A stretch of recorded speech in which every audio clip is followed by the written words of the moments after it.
Samantala, kabilang pa rin sa gabinete ni Prime Minister Carney ang Filipino-Canadian Member of Parliament Rechie Valdez na itinalaga sa panibagong mga posisyon.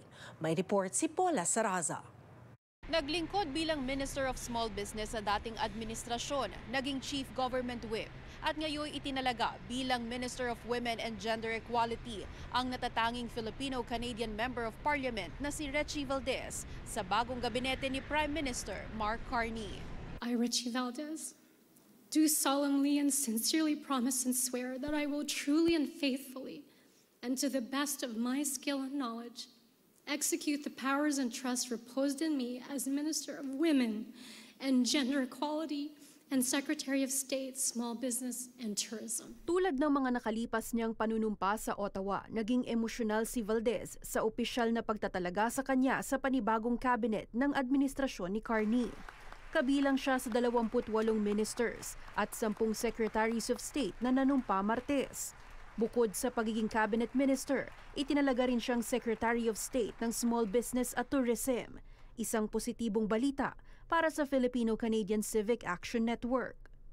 It allows for her to show her creativity and passion for women's rights and gender equality, especially as a woman of color leader. And as for the Secretary of State for Small Business and Tourism, with her past experiences in this sector, it provides an opportunity for her to show what she has learned and how she would like to contribute further, especially in supporting local small businesses and promoting local tourism. This would be critical as the government continues to navigate the tariff war. Bagamat malaking bagay daw ang pananatili ni Valdez sa gabinete at sa House of Commons, ayon kay Gerardo, di pa rin dapat tumigil sa pagtulak sa mas malawak pang representasyon ng mga Pilipino sa politika. It shows that the Prime Minister values the Filipino voice by continuing to appoint her to the cabinet position.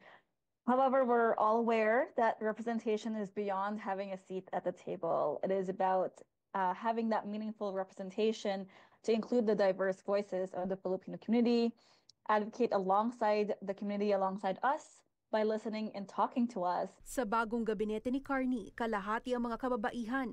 Sumasalamin sa ipinangako nitong pagsulong sa gender parity sa kanyang administrasyon. Having a more focused cabinet and continuing the gender parity from Trudeau's era is a really good sign of how much his administration will support women leaders. But of course, it's beyond appointing them as ministers and secretaries of state.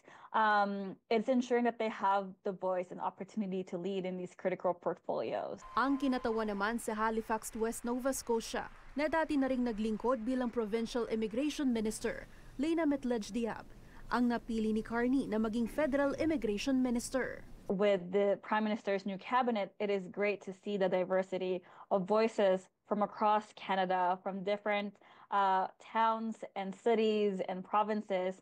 Paula Saraza, Omni News, Toronto.